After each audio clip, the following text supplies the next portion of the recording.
මම අචිනි සූර්යාරච්චි සමාජ වැඩ පිළිබඳ උපාධිධාරිනිය විශේෂ අවශ්‍යතා අධ්‍යාපනය පිළිබඳ පශ්චාත් උපාධිධාරිනිය ඒ වගේම මානව සම්පත් කළමනාකරණය ගැන මනෝවිද්‍යාව උපදේශනය පිළිබඳව ඩිප්ලෝමා ධාරිනියක්. ඒ වගේම ව්‍යවසායිකාවක්. 2024 ජනාධිපතිවරණයේදී අපි ඔබ සියලු දෙනා වගේම ජනාධිපතිවරණයේදී කාටද සහාය දක්වන්නේ කියන ගැටලුවේ හිටියා. ඒ අවස්ථාවේදී සර්වජන බලයේ උපාය මාර්ගික සැලැස්ම ගැන පැහැදිලා දිලිත් ජයවීර කියන ජනාධිපති අපේක්ෂකයාව දිනවීම සඳහා අපි ක්‍රියාකාරී දේශපාලනයට ආවා. එම දේශපාලන ගමන් මඟ තුල 2024 මහ මැතිවරණයට පුත්තලම් දිස්ත්‍රික්කයෙන් පාර්ලිමේන්තු අපේක්ෂිකාවක් විදිහට මම ඉදිරිපත් වෙන්න තීරණය කළා.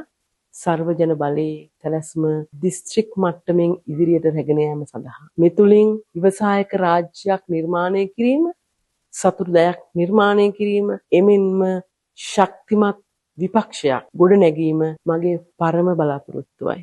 මේ බලාපොරොත්තු සඳහා සියලු පුත්තලම් දිස්ත්‍රික් ජනතාවගේ සහයෝගය මා බලාපොරොත්තු වෙනවා. පාර්ලිමේන්තු මැතිවරණයේදී කාන්තාවන් නියෝජනය කරමින් කාන්තාවට හඬක් ලබා දෙමින් පාර්ලිමේන්තුව තුළ පුත්තලම් දිස්ත්‍රික් ජනතාවගේ අභිප්‍රේරණයන් ඉෂ්ට කිරීම සඳහා පුත්තලම් දිස්ත්‍රික් ජනතාව වෙනුවෙන් පෙනී සිටීම සඳහා ඔබ සියලු දෙනාගේ ඡන්දය මා බලාපොරොත්තු වෙනවා. ඒ ලබා දෙන ඡන්දයට සාධාරණයක් ඉෂ්ට කිරීමට මම ඔබ සියලු දෙනාට පොරොන්දු වෙනවා. බොහොම ස්තුතියි.